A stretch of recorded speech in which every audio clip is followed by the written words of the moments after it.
What's up, everyone? Happy Football Friday, and it is a very happy Football Friday because we have a game to talk about, y'all. Super excited that football was back last night. Actual, real, live football, NFL football, that is. And let's talk about the Hall of Fame game that went down. So the Browns got the win 21-16 over the Jets. Jets led 13-7 at halftime, I believe it was. But the star of the night was Dorian Thompson-Robinson. Kellen Mond got the start for Cleveland, 13 of 19, 68.4%, 92 yards, one touchdown, one pick, 74.9 rating there. But like I said, DTR was the guy. Second half was absolutely spectacular. Led a 13-play, 93-yard drive on his first drive of the game. 8 of 11, 72.7%, 82 yards, one touchdown, 6 carries, 36 yards. And he blocked for the game for a touchdown run by Demetric Felton as well. So DTR can do it all, proving why he was worth the fifth-round pick the Browns spent on him.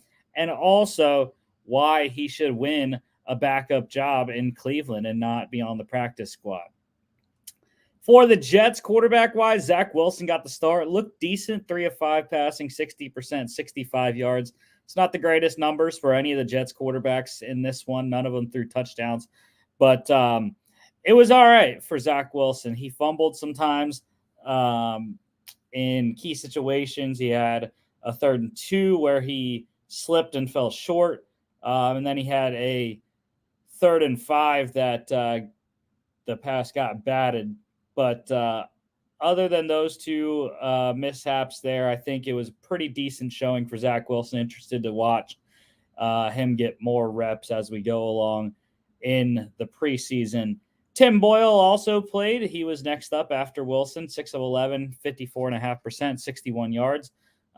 Decent showing, just could not get anything going on offense consistently. And then Chris Streveler came in to finish up the game. He was absolutely terrible. 1 of 7 passing. That's 14.3%, 9 yards, and the game-ending interception that cost me $2, Chris, on DraftKings. I was up in the $6 winning bracket, and that pick gave all the people that had Browns defense 2 points and lost me $2. So it's all right. Still won some on a free ticket anyways. But anyways, the leading ball carrier in this one, Demetric Felton Jr. for the Browns, 7 carries, 46 yards, a touchdown, 2 receptions, 9 yards. His running mate, the guy that got the start for Cleveland in the backfield, John Kelly Jr., was pretty good all night. 10 carries, 42 yards, 4 catches, 27 yards, touchdown on 5 targets. And then my guy, 5th-round rookie running back Israel Abanikanda out of Pitt for the Jets. He had a pretty solid night. Not a good average, but 9 carries, 27 yards, 1 touchdown, and 1 catch for 5 yards. There was not a lot of great receiving numbers as the ball was spread around pretty evenly by all the quarterbacks for both teams.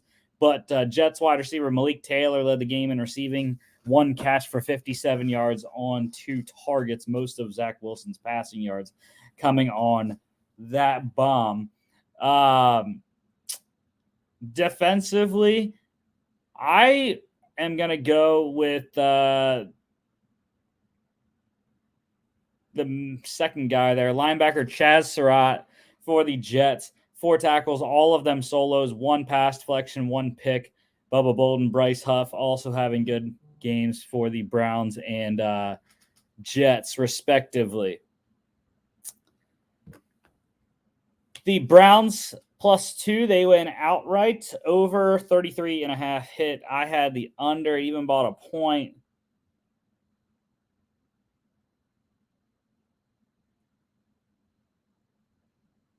I bought a point to get it to 34. Thought that was good.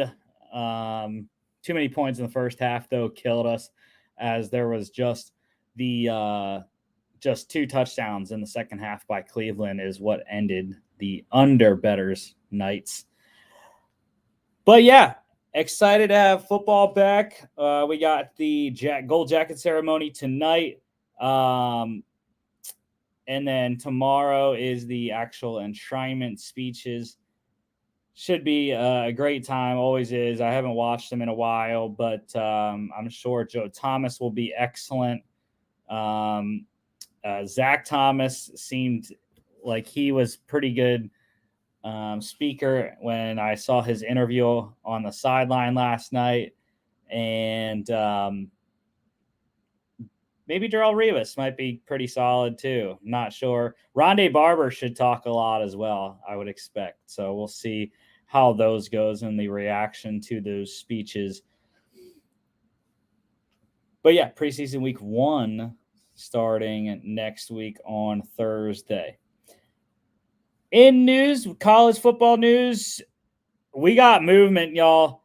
The Big Ten has formally offered Oregon and Washington entrance into the conference to make it a 18-team conference now, heading into 2024.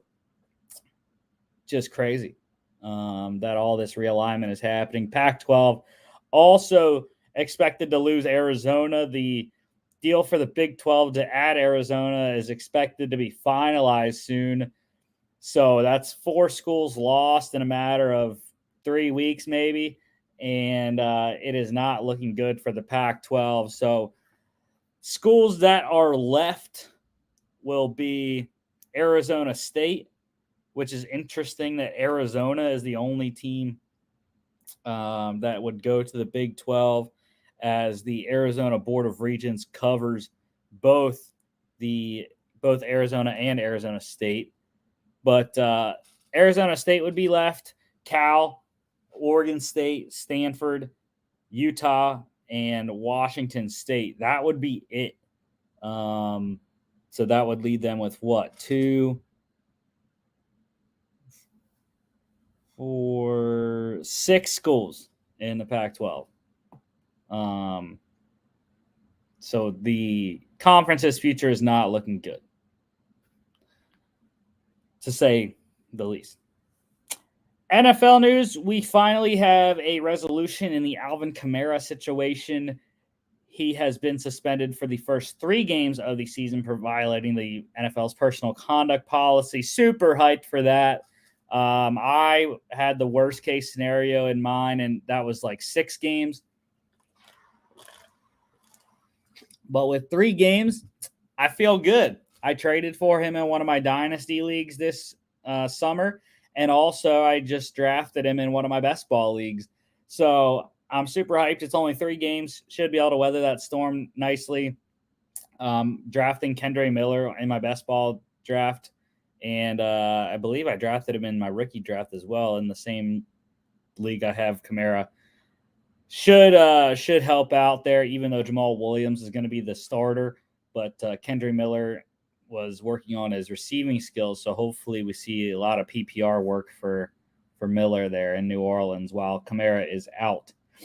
Also, 2 other suspensions handed down today. Chiefs defensive end Charles Omenihu and Seahawks wide receiver Dwayne Eskridge, both suspended for the first 6 games of the season, also for violating the NFL's personal conduct policy.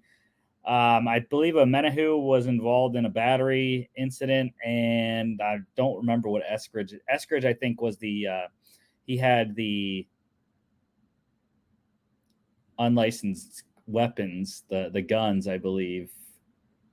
I don't know. I might be wrong, but yeah, those 2 out for the first 6 games of the season.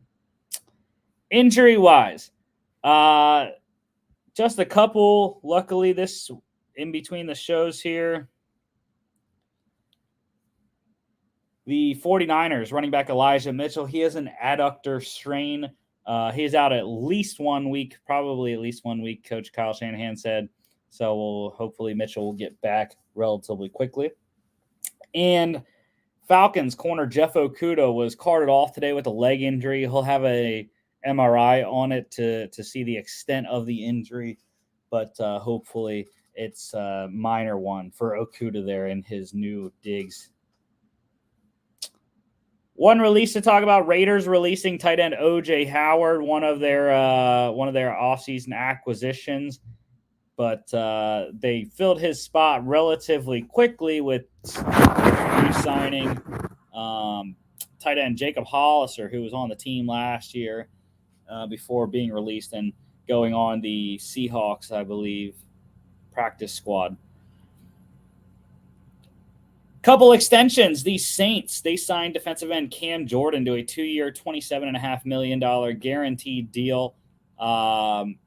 Super hyped for that. Cam Jordan going to finish his career in New Orleans now, signed through 2025. Has been excellent throughout his career. Probably going to go to the Hall of Fame eventually when he is done. So that is a great re-signing or great extension for the Saints. And then the Cowboys, they signed safety Malik Hooker to a 3-year, $24 million extension, $16.5 million guaranteed. Forgot to do that one for Cam Jordan, so we'll give an extra cha-ching there for him. But yeah, Malik Hooker, the Cowboys locking up one of their better players there. Still waiting on the Zach Martin deal. They have CeeDee Lamb coming up, Micah Parsons in next year, I believe, as well. So a lot of work to do in Dallas. Free agent signings. I talked about the Jacob Hollister one, but the Bears getting some pass rush help finally for Chicago. They signed Colts defensive end Yannick Ngakoue to a 1-year, $10.5 million deal, $10 million guaranteed on that. So Ngakoue, 8+ sacks in every season he's been in the league, I believe, and should help that pass rush exponentially for Chicago, where they didn't really have a great a number one pass rusher there. Cardinals, they got some backfield depth, signing Broncos running back Marlon Mack to a 1-year deal. Texans, they signed Giants tight end Nick Vanette. And the Bears, they signed Packers tight end Mercedes Lewis. He will now break the all-time tight end record for seasons played, getting into his 18th year. And the Colts, they were working out running backs, and they signed one, Ravens running back Kenyon Drake. So Colts getting some reprieve there with Jonathan Taylor not practicing, and Zach Moss out with the broken arm. The other running backs of the Colts worked out, though. Steelers running back Benny Snell and Broncos running back Devine Ozigbo. XFL to NFL, guys. This week, the Dolphins, they signed Battlehawks linebacker Mike Rose. The Falcons signed a bunch of guys. Guardians defensive tackle Kavion Patton, Vipers wide receiver Matthew Sexton, and Sea Dragons center Michael Minette. And the Vikings signed defenders running back Abram Smith. Finally, hyped for Abram Smith to finally get onto a roster and into camp. The Vikings, though, I don't think that's a great fit for him. I would have liked to see him go to a team that had a little less certainty in the backfield, like Indianapolis. Would have been a great spot for him. But we'll see what he does in Minnesota this preseason. Hopefully he can latch on to a roster. USFL to NFL, the Dolphins, they signed Maulers corner Mark Gilbert.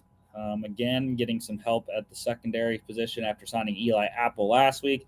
Mark Gilbert this week, and just trying to fill that Jalen Ramsey-sized hole there. Workouts for USFL guys, though. The Patriots worked out Stallions running back CJ Marable. Falcons worked out Stallions defensive end Dondre Tillman. Broncos worked out Panthers defensive end Breland Speaks. And the Raiders, they worked out Maulers wide receiver Bailey Gaither. So that is all the NFL news I have for today. Let's hop in to the SEC preview here. This is how I see it finishing. I know I didn't didn't split this into the two divisions, East and West. The last year the SEC is doing this, going to a non-division format in 2024. But let's start off with the two-time back to back. Georgia Bulldogs. Kirby Smart's crew returning for them. I have a laundry list here. Quarterbacks: Carson Beck, Gunnar Stockton, Brock Vandergriff. Beck expected to be the starter. Running backs: Dejon Edwards and Kendall Milton. Wide receiver: Ladd McConkey was a second-team All-SEC. Wide receivers: Marcus Rosemees, Jack Saint, and Arian Smith. Tight end: Brock Bowers, first-team All-SEC, and the Mackey Award winner. Tight end: Oscar Delp. Offensive lineman: Tate Ratledge. Center: Cedric Van Pran, second team. Defensive lineman: Nazir Stackhouse, second team. Defensive lineman: Michael Williams. Linebackers: Chaz Chambliss, Jamon Dumas Johnson, and Smail Munden Jr. Defensive backs: Javon Bullard, Kamari Lassiter, Tyke Smith, and Malachi Starks. And long snapper William Moat, second teamer. Losses for the Dogs: quarterback Stetson Bennett to the NFL, second team. Wide receivers Adonai Mitchell and Dominic Blaylock, both transferred. Tight end Darnell Washington to the NFL, second team. Tight ends Eric Gilbert and Brett Seether transferred. Offensive lineman Warren McClendon to the NFL, first team. Defensive lineman Jalen Carter to the NFL, first team.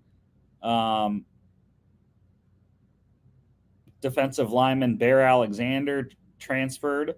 Edge rusher MJ Sherman transferred, as did linebacker Ryan Davis. Defensive back Christopher Smith to the NFL, first team. Defensive back Keely Ringo to the NFL, second team.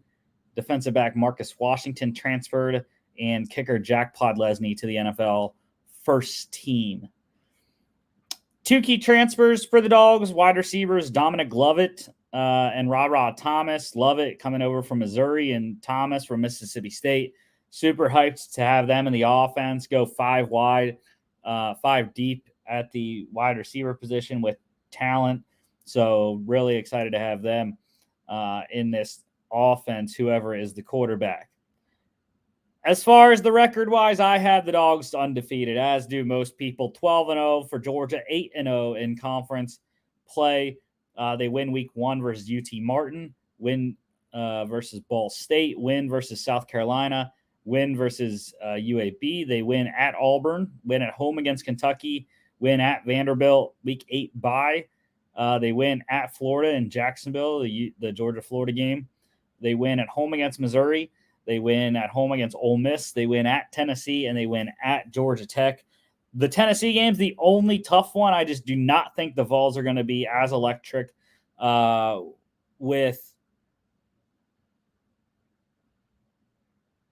Joe Milton at quarterback as opposed to Hendon Hooker. Moving on to the Tigers.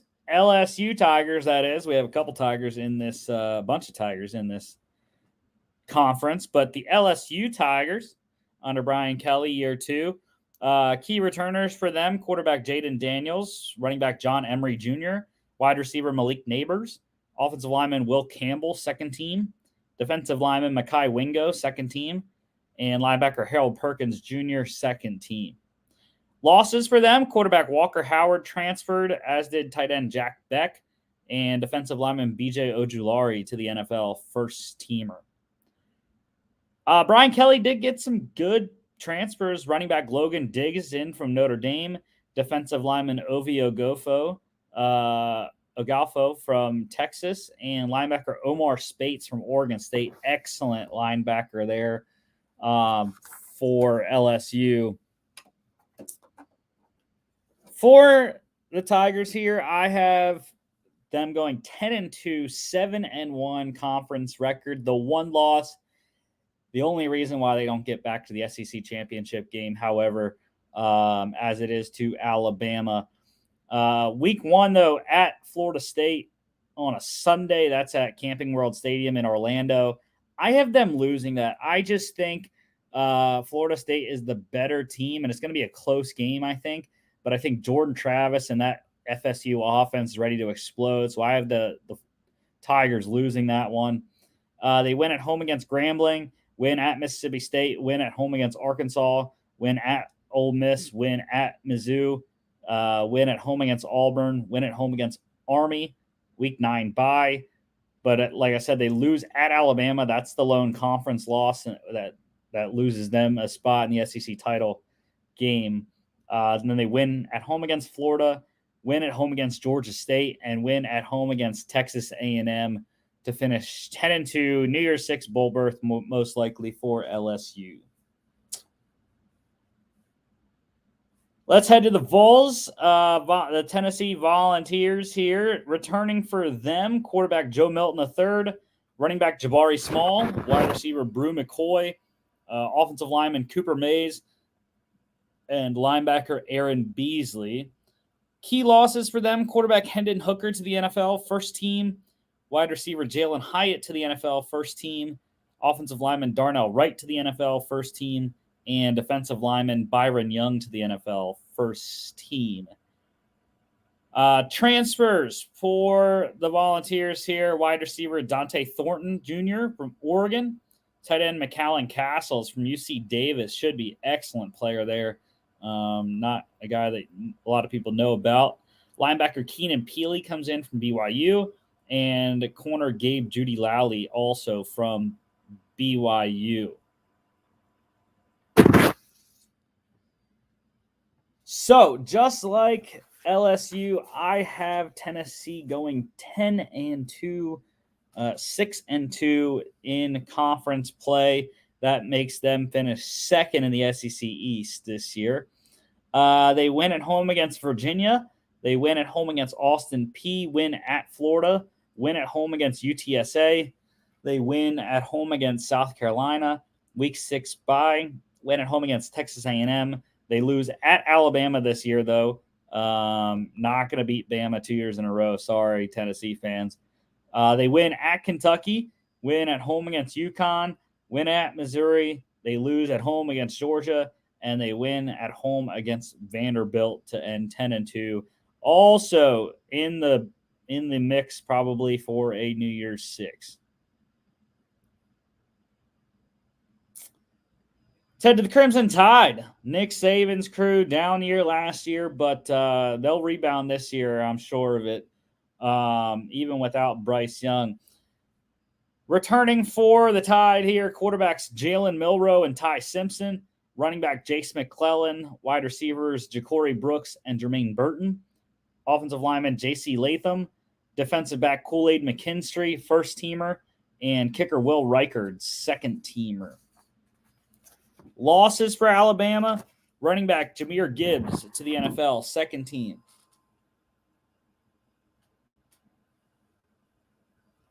Running back Trey Sanders transferred. Wide receivers Trayshawn Holden, JoJo Early, and Tyler Harrell all transferred. Offensive lineman Emil Ekiyor Jr. to the NFL, first team. Offensive lineman Javian Cohen transferred as a second-teamer. Offensive lineman Tyler Steen to the NFL, second team. Offensive lineman Tommy Brockermeyer transferred. Linebacker Will Anderson Jr. to the NFL, first team. Linebacker Henry Tuotuo to the NFL, first team. Defensive back Jordan Battle to the NFL, first team. And defensive back Traquan Fagans transferred. Couple key transfers for the Tide. Quarterback Tyler Buckner from Notre Dame. Tight end C.J. Dupre from Maryland, and linebacker Tresman Marshall from Georgia. Dupre, I'm super hyped for him in this offense. It seems like every year there's an Alabama tight end, or every couple of years there's an Alabama tight end to talk about, as they had Cameron Lott go to the league recently, and O.J. Howard just talked about him previously, a first-round pick. So Dupre should be on the national stage more than he was at Maryland this year, and hopefully he can raise his draft stock. I have Alabama going 11-1, 7-1 in the conference, but again, the one loss does not hurt them because they have the head-to-head against LSU in the SEC West. They win at home against Mid-Tennessee, win at home against Texas. That's going to be a tough game. Texas had them on the ropes last year, but not going to get it done for the second year in a row here. Win at USF, win at home against Ole Miss, win at Mississippi State, lose at Texas A&M. Jimbo Fisher, when it's in College Station, I don't know what it is. That game's always close. And A&M almost got him in Tuscaloosa last year. They got him in College Station 2 years ago. So we'll see what they can do. But I just have a feeling that's a loss in College Station there. They win at home against Arkansas, win at home against Tennessee, week 9 bye. They win at home against LSU, win at Kentucky. They win at home against Chattanooga, and then they win at Auburn in the Iron Bowl. Very tough schedule, Tennessee, but they get all the toughest opponents at home. Tennessee, LSU, Arkansas, all at home this year. And like I said, that lone loss at Texas A&M is just a kind of feeling loss for me. So the Tide go to the SEC Championship to face Georgia in my scenario. And just want to update y'all on college football. The Utah and Arizona State have applied to the Big 12 for membership. So we were talking earlier about the schools left, and now it's really dire where you have Cal, Oregon State, Stanford, and Washington State, the 4 that would be left. They're going to have to try to find homes now as the other teams just jump ship. They're abandoning the ship, letting the captain go down with it real quick. On to the other Bulldogs, Mississippi State Bulldogs here. Key returners for them, 6th-year quarterback Will Rogers, running back Jaquavius Marks, wide receiver Tulu Griffin, first-teamer as a return specialist, wide receiver Jaden Wally, linebacker Nathaniel Watson as a second team, linebacker Jet Johnson. Losses for Mississippi State, running back Dylan Johnson, transferred. Wide receivers Ra Thomas and Marquez Dortch both transferred. Defensive lineman Tyrus Wheat to the NFL, second team, and corner Emmanuel Forbes to the NFL, first teamer. Mississippi State did get some solid transfers, though. Quarterback Mike Wright comes in from Vanderbilt. Running back Kevon Lee from Penn State. Wide receiver Freddie Roberson from Eastern Washington. That is going to be an excellent guy in this offense, I think. Roberson electric at EWU there for the Eagles. Tight end Jorquarius Spivey from TCU. Corner Christopher Keys from Indiana. And kicker Nicholas Barmira from UCLA. For Mississippi State, it's a down-ish year here. I have the Bulldogs going 6-6, 2-6 conference record. So they're the lower end of the 6-6 teams. I have them, as you can see, finishing 11th in the conference. So 6-6 and finishing 11th, that's tough. And you know you're in a tough conference that way. But their schedule sets up as a win at home versus Southeastern Louisiana. They win at home against Arizona, lose at home against LSU. They lose at South Carolina. They lose at home against Alabama, win at home against Western Michigan. Week 7 bye. They lose at Arkansas. They win at Auburn. They win at home against Kentucky. They lose at Texas A&M. They win at home against Southern Miss, and they lose at home against Ole Miss in the Egg Bowl on Thanksgiving. Let's go to the Gamecocks, South Carolina. Shane Beamer's crew there in Columbia. Returning for them, quarterback Spencer Rattler and Luke Doty. Running back Juju McDowell. Wide receiver Antoine Wells Jr., first teamer. Punter Kai Kroger, first teamer. And long snapper Hunter Rogers, second teamer. Losses for the Gamecocks, running back Marshawn Lloyd transferred. Tight ends Jaheim Bell and Austin Stogner transferred. Offensive lineman Javon Gwynn to the NFL, second teamer. And edge rusher Jordan Birch transferred. One key transfer for South Carolina, tight end Trey Knox comes in from Arkansas to help fill the Jaheim Bell and Austin Stogner spots there.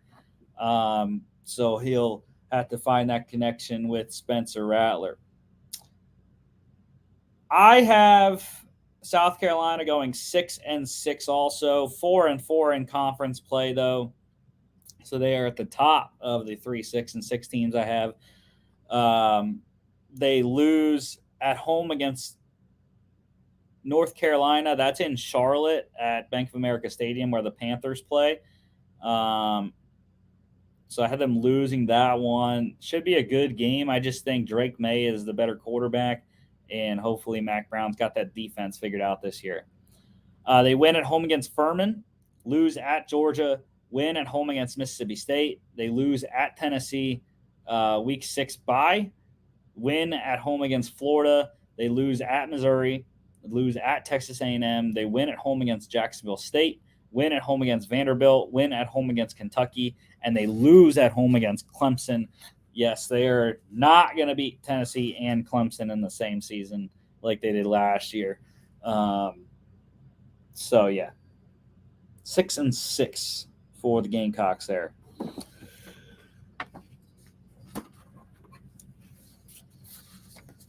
All right, heading on to the Rebels. Ole Miss Rebels here. Key returners for them, only a couple. Quarterback Jackson Dart, running back Quinshon Judkins was first teamer, and running back Ulysses Bentley the fourth as well. Just like their returners, they only lost a little bit. Quarterback Luke Altmaier transferred, wide receiver Jonathan Mingo to the NFL second team, and offensive lineman Nick Broker to the NFL second team as well. They got a really solid transfer class for Lane Kiffin's squad. Quarterback Walker Howard comes in from LSU. Quarterback Spencer Sanders from Oklahoma State. Wide receiver Zachary Franklin from UTSA. Wide receiver Trey Harris from Louisiana Tech. Tight end Caden Priestcorn from Memphis. Linebacker Monty Montgomery from Louisville. Linebacker Jeremiah Jean-Baptiste from UCF. And corner Deshaun Gaddy from North Texas. I am uber excited for Zachary Franklin in this Lane Kiffin offense. Whoever the quarterback is should just get him the ball every chance they get because he can take it to the house. Him and Judkins should keep this offense explosive, to say the least. Priestcorn, also an excellent tight end, had a great career at Memphis before coming to Ole Miss. And then Monty Montgomery on defense, excellent sideline to sideline linebacker, can play in coverage as well. So those three guys, I think, are going to make a big difference for this Rebels team. And I have them going 8-4. Solid record for Lane Kiffin's squad. 4-4 conference record, though. They win at home against Mercer. Win at Tulane. That's going to be a tough game, but they win that one, I think. Win at home against Georgia Tech. They lose at Alabama. Lose at home against LSU. They win at home against Arkansas. Week 7 bye. They lose at Auburn. I just have a feeling that's a trap game kind of scenario, and they're going to lose that one. Win at home against Vanderbilt. They win at home against Texas A&M. They lose at Georgia. Win at home against UL Monroe, and then they win at Mississippi State on Thanksgiving for the Egg Bowl. So, again, a pretty solid season finish, 6th place finish total. It would be a 4th place finish for the SEC West, though. Let's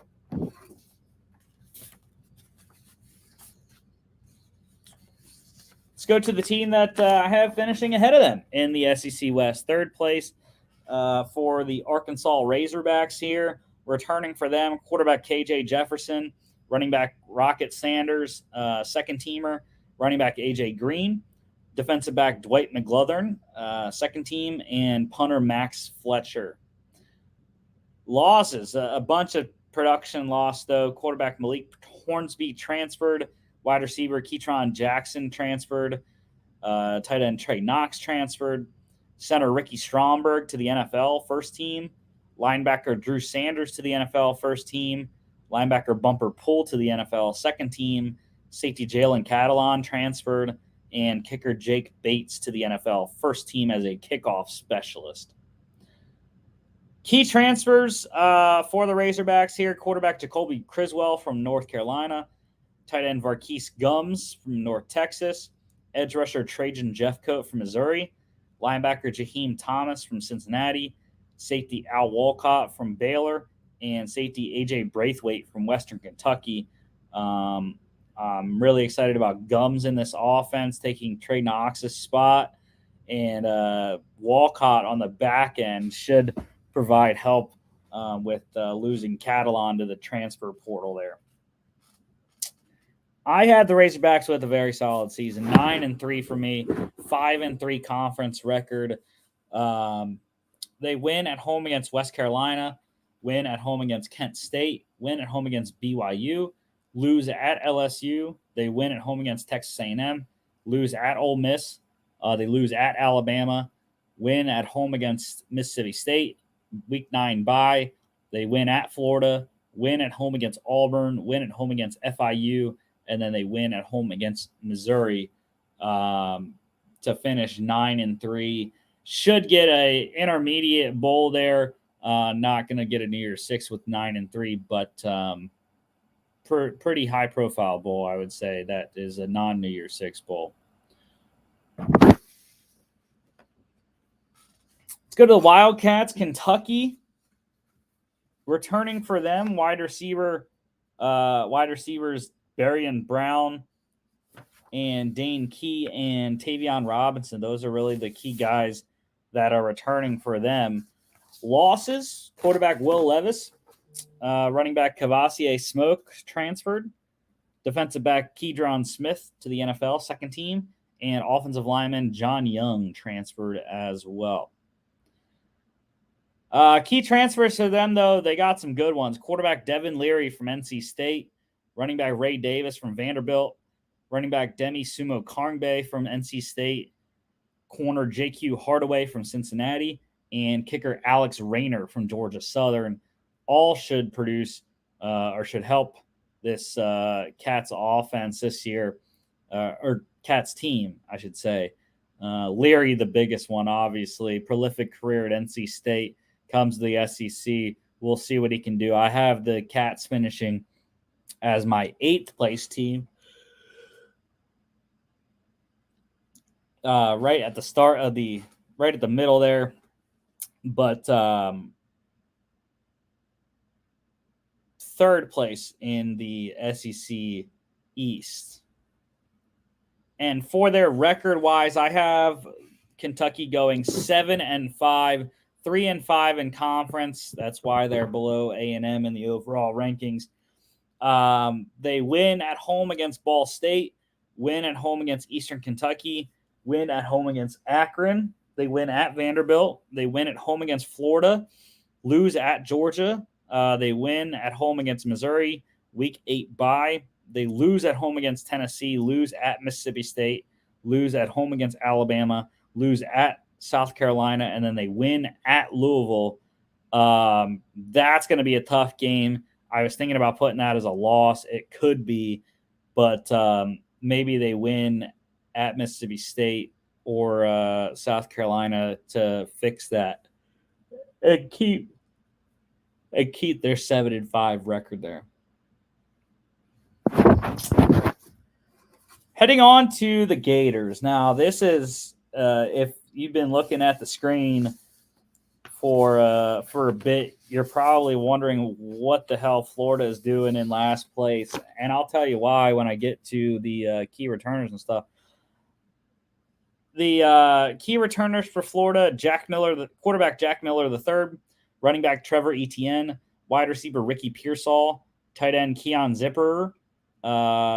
Losses for them, though: running back Naquan Wright transferred, wide receivers Xavier Henderson and Trent Whittemore transferred, offensive lineman Osiris Torrance to the NFL first team, and linebacker David Reese transferred.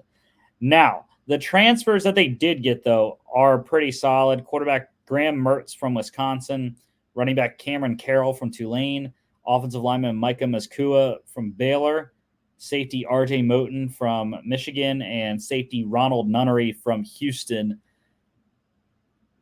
But I just do not believe in this offense that they're going to have enough with the transfer outs of the wide receivers. They still have ETN in the backfield, which should help, and Pearsall and Zipper to throw to. But first of all, I don't know if Mertz is going to win the starting job over Miller. And even if he does, Graham Mertz was not that prolific at Wisconsin either. So I'm not so sure about this Florida team. That's why I have them so bad. 3-9, the worst record in the conference. 1-7 conference record. I just don't see it this year for the Gators.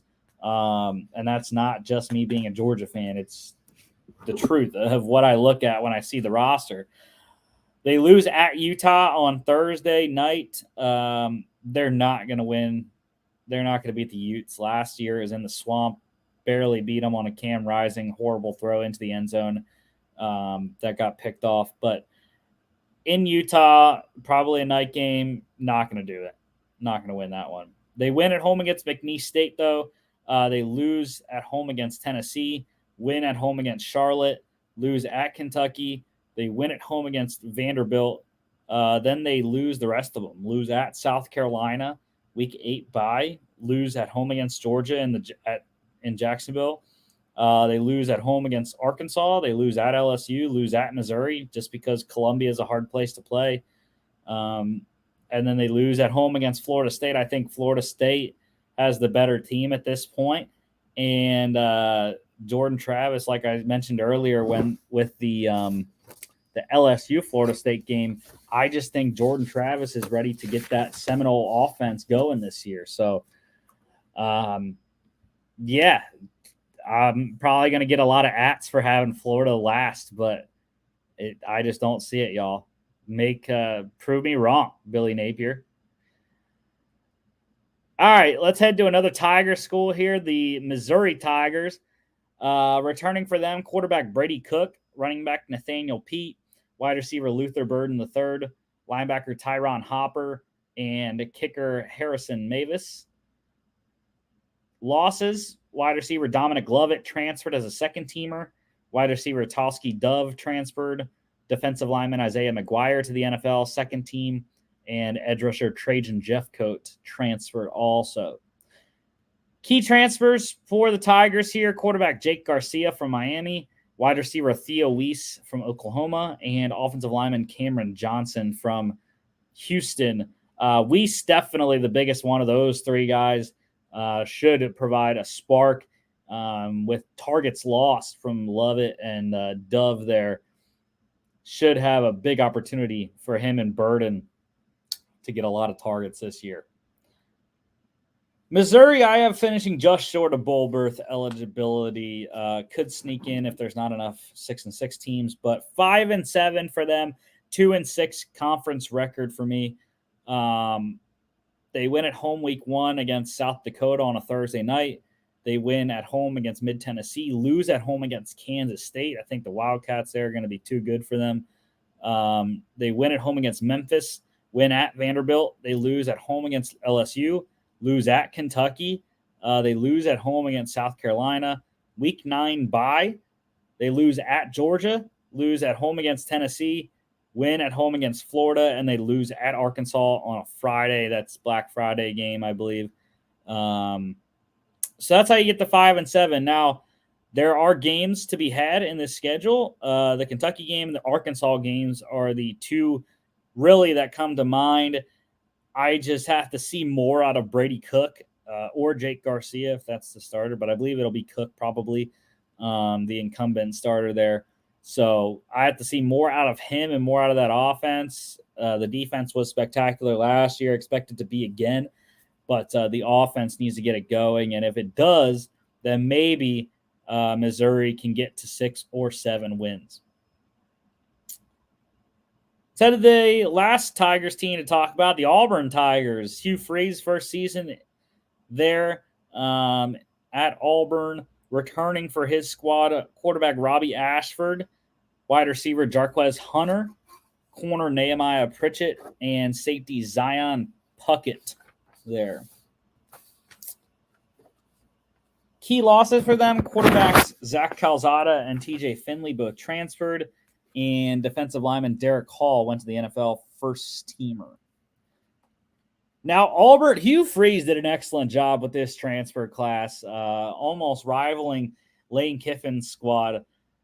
They got quarterback Peyton Thorne from Michigan State, running back Brian Batty from USF, wide receiver Jair Shorter from North Texas, wide receiver Nick Mardner from Cincinnati, wide receiver Shane Hooks from Jackson State, tight end Rivaldo Fairweather from FIU, and offensive lineman Jaden Muskrat from Tulsa. So excellent offensive skill position players there. Thorne, Batty, and Fairweather are my favorite three of those guys there. But for the Tigers, though, 6-6, 3-5 conference record has them finishing in 13th place there. Or not 13th, 10th place, I should say, 10th place. But they win at home versus UMass, win at Cal, win at home against Sanford, lose at Texas A&M. They lose at home against Georgia.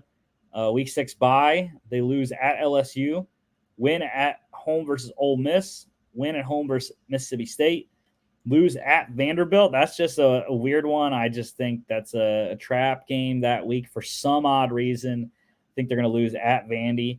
And then they lose at Arkansas, win at home versus New Mexico State, and then they lose at home against Alabama in the Iron Bowl to get to 6-6.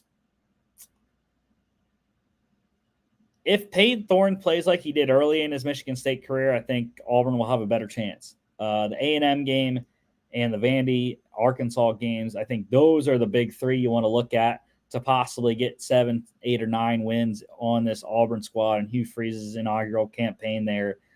So, but for me right now, it's 6-6 for these Tigers.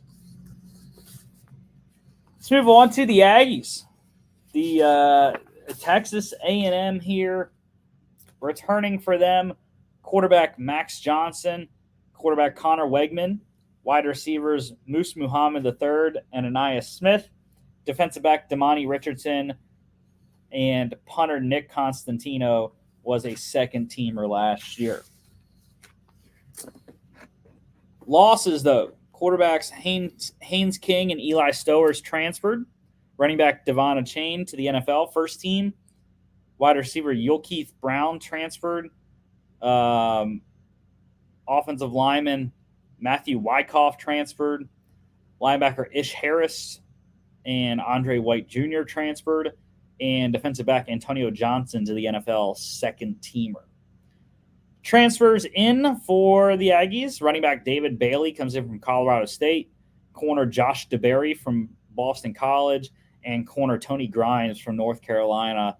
I think the corners are the bigger, the more impactful players of those three. Grimes especially was excellent at North Carolina and should help them on the back end with the loss of Antonio Johnson, even though he played safety.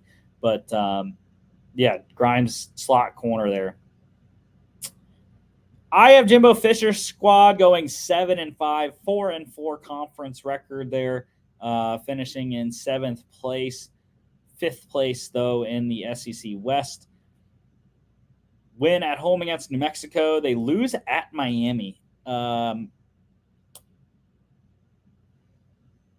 Van Dyke is the better quarterback, and having to go to Miami, pretty decent trip there from College Station. So I have the Aggies losing that one. They win at home versus UL Monroe, win at home versus Auburn, lose at Arkansas, lose at home against Alabama, lose at Tennessee. The second half, though, gets a lot easier. Week 8 bye. They win at home versus South Carolina. That's an upset there.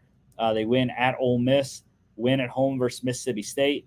They win at home versus Abilene Christian, and then they lose at LSU to end the year 7-5.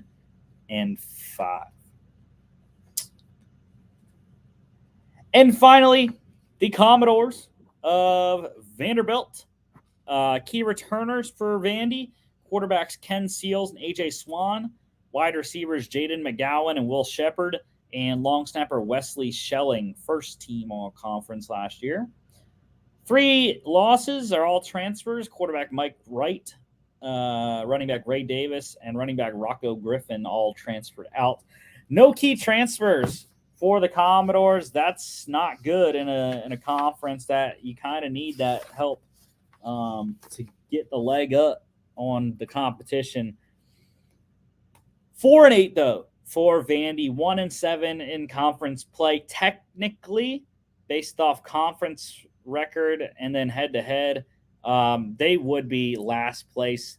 But I decided to go with the records and then the conference record and then head to head instead of conference record, head to head, tiebreakers that way. So Vandy, they win at home versus Hawaii, win at home versus my guy Logan Smith's school, Alabama A&M, lose at Wake Forest. I don't know why. That one, I just have a feeling Wake's going to get them. They win at UNLV, lose at home versus Kentucky, lose at home versus Missouri. They lose at Florida, lose at home versus UGA. They week 9 bye, lose at Ole Miss. They win at home versus Auburn.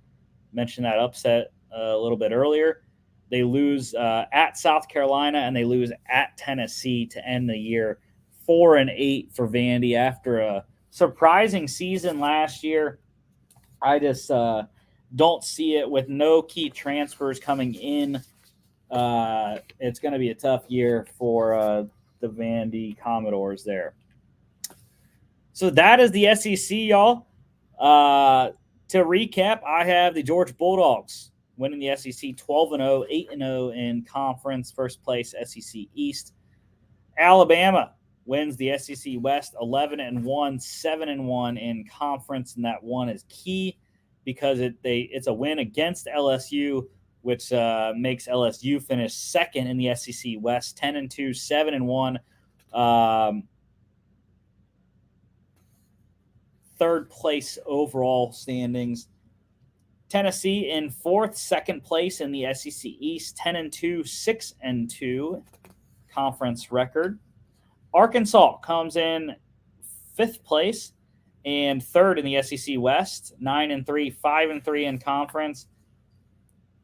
Ole Miss is next, sixth place overall, fourth in the SEC West, 8-4, 4-4 conference record.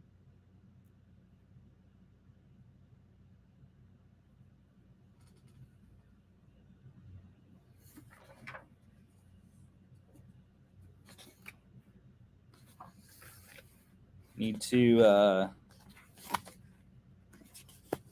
Texas A&M is the next team up there. They get a 7-5 record for Jimbo Fisher's squad. That's good for seventh overall and fifth place in the SEC West. Kentucky is my eighth place team. 7-5 for them, 3-5 in conference. They finished third in the SEC East.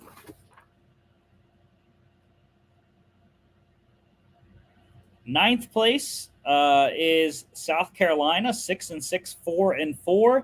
That puts them in fourth place in the SEC East. Auburn comes in 10th, 6-6, 3-5 in conference. That is good for sixth place in the SEC West.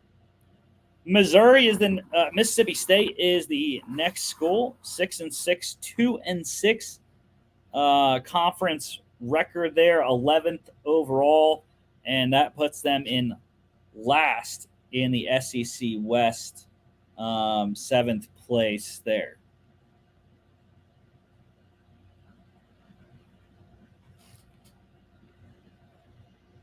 Missouri is my 12th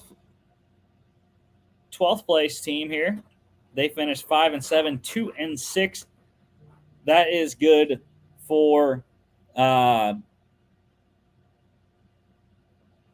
fifth place in the SEC East.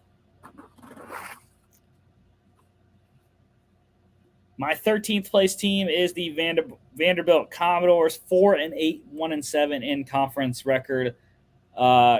Good for sixth place in the SEC East. And the final team I have here, the Florida Gators, 3-9, 1-7 in conference, 14th place last, and finishing last in the SEC East in seventh.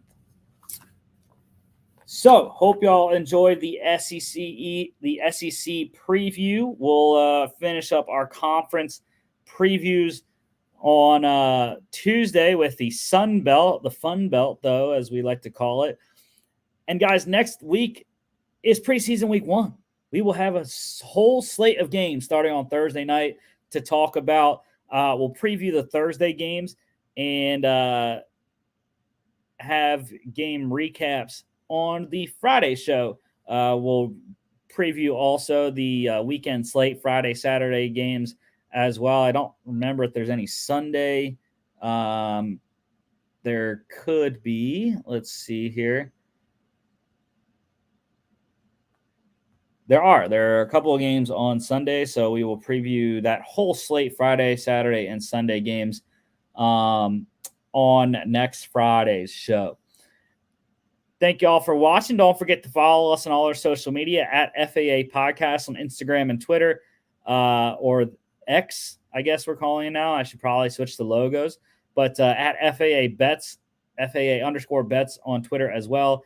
FAApodcast.com is our website. You can check us out here on Facebook, YouTube, and Twitter, and also Spotify, Apple Podcasts, iHeartRadio, and TikTok at Football Addicts Anon on there.